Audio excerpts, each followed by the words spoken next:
Киловатт-часы, тарифы, суммы к оплате. Вот наши цифры. В 2007 году я пришла на работу кассиром-контролером. Месяц обучения было страшно. Очень боялась после экзамена самостоятельно приступать.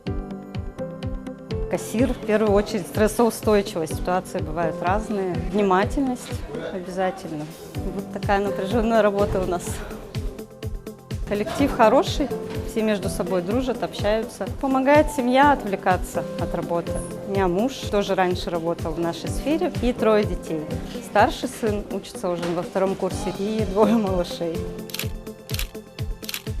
Мы лицо Якутскэнерго, то есть люди приходят к нам, они в первую очередь видят нас, и по нам они уже делают оценку для всей компании. У нас очень хорошая компания, и я думаю, что нам повезло всем, что мы работаем здесь.